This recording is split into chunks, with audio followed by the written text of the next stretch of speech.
Imagine living inside one of the most powerful palaces in the ancient world. Guards stood outside every door. Servants were everywhere. Soldiers protected the emperor day and night. Yet one Roman emperor believed that his palace was the most dangerous place on earth. His name was Domitian. He had absolute power. His orders could change lives, destroy careers, or even send someone to their death. But power did not make him feel safe. Domitian became increasingly suspicious of the people around him. Friends, senators, servants, even members of his own household could become suspects.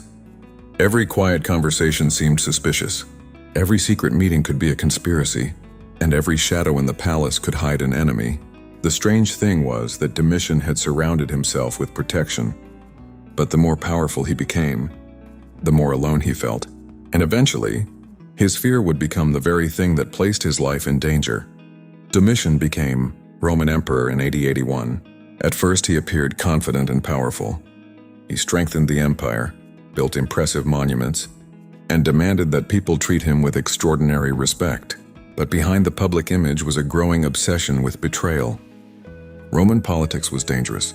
Emperors could be removed by armies, senators, or palace conspiracies. Domitian knew the history of his own family. His father, Vespasian, had become emperor after a period of civil war. His brother Titus had ruled before him. Domitian understood one brutal truth. In Rome, an emperor could never completely trust the people around him. So he watched them. He listened to rumors. He investigated conversations. And according to ancient sources, punishments became increasingly severe. The palace began to feel less like a home and more like a fortress. But a fortress has one weakness. The people who live inside it must still be trusted. And Domitian was slowly losing the ability to trust anyone. Domitian's fear changed the atmosphere of the imperial court. People became careful about what they said. A joke could be misunderstood. A private conversation could become a political accusation, and a person's enemies could use a rumor against them. Imagine sitting at dinner with the emperor. You smile. You speak carefully. You choose every word. Because you know that one careless sentence could attract the wrong kind of attention. This was the terrifying reality of imperial politics. Domitian also became deeply concerned about assassination. That fear was not completely irrational. Roman history was filled with emperors who died violently. Julius Caesar had been murdered. Other emperors had been overthrown. So Domitian had every reason to know that power came with danger. But fear has a strange effect. The more you look for enemies, the more enemies you begin to see. And inside Domitian's palace, suspicion was slowly becoming stronger than trust. The emperor's paranoia became especially disturbing because the palace itself could not protect him from betrayal. Guards could stand outside his bedroom, but guards could not protect him from people already inside the household. Servants knew his routines. Officials knew where he would be. Members of the court knew which doors were unlocked and when. That meant an assassination plot did not necessarily need an army. It could begin with a few people who understood the emperor's daily routine. Domitian reportedly became so suspicious that he tried to make himself harder to predict. Ancient writers even described a chilling detail about his palace. The walls of certain rooms were said to have been decorated with a reflective stone, allowing him to see what was happening behind him. Whether every detail is completely accurate is difficult to know. Ancient historians sometimes mixed fact with dramatic storytelling. But the story captures something important. Domitian lived surrounded by luxury. Yet he was never truly comfortable. Eventually, Domitian's fears became reality. A conspiracy began to form around him. The exact details are debated by historians, because the ancient sources were written after his death and do not always agree. But the basic story is clear. Several people close to the emperor became involved, and that is what made the plot so dangerous. This was not simply an army marching toward Rome. It was a conspiracy growing quietly inside the imperial household. People who appeared loyal could secretly be planning against him. The emperor had spent years fearing betrayal. Now betrayal was actually approaching, but Domitian did not know exactly who was involved. And that meant the final days of his reign became a strange psychological battle. Who could he trust? Who was pretending? Who was watching him? And most importantly, who would make the first move? On September 18th, AD 96, Domitian woke up inside his palace. He had no idea that it would be his final day.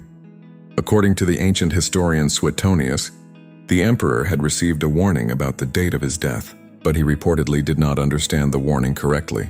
The morning seemed ordinary. The palace continued its routine. Servants moved through the rooms. Officials waited for their duties. Guards remained nearby.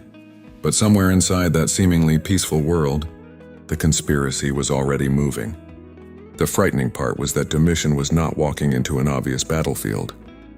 There were no enemy armies outside the gates. There was no great siege. His danger was hidden among familiar faces. The emperor, who had spent years worrying about assassination, was about to discover that walls, guards, and power could not protect him from everyone. Sometimes the greatest danger is the person standing closest to you. The attack began inside the palace. Ancient accounts describe a servant approaching Domitian with information about a supposed conspiracy. The emperor reportedly read the message. But while his attention was focused on it, the real attack began. The conspirators moved quickly. Domitian fought back. What followed was not a grand battle between armies. It was a desperate struggle inside an imperial residence. The emperor was attacked by multiple conspirators. He resisted violently, but he was eventually overwhelmed. The exact details of the final moments vary between ancient accounts, and some stories may have been exaggerated over time. Still, the outcome is certain. Domitian was killed on September 18, AD 96. He was approximately 44 years old. The man who had ruled Rome with immense authority was dead inside the palace he had called home, and the empire immediately entered a new chapter. News of Domitian's death changed Rome almost instantly. The Senate declared him a public enemy and ordered his memory to be officially condemned. Statues connected to his reign were removed or destroyed. His name was treated with hostility. To some Romans, this was justice. To others, it was simply another example of how quickly political power could change. Yesterday, Domitian had been emperor. Today, his enemies controlled the story of his reign. This is one of the darkest patterns in Roman history. The emperor could control thousands of people while alive, but after death he could lose control of his own legacy. Later generations would remember Domitian in different ways. Some ancient writers portrayed him as cruel and paranoid. Modern historians have been more cautious, recognizing that ancient sources were often influenced by politics. The truth may be more complicated than the legend, but his death remains one of Rome's most fascinating palace conspiracies. So was Domitian simply a cruel and paranoid emperor? The answer is not that simple. He ruled during a complicated period. He strengthened Rome's finances in some ways. He invested heavily in construction. He took military matters seriously, and some modern historians argue that his administration was more effective than the ancient literary sources suggest. But his relationship with the Senate and political elite became increasingly hostile.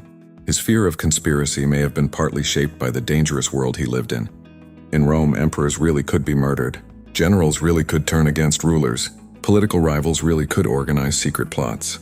That does not excuse every action Domitian took, but it helps explain how a powerful ruler could become trapped inside a world of suspicion. The tragedy is that the man who feared betrayal so deeply eventually died because of a conspiracy inside his own palace.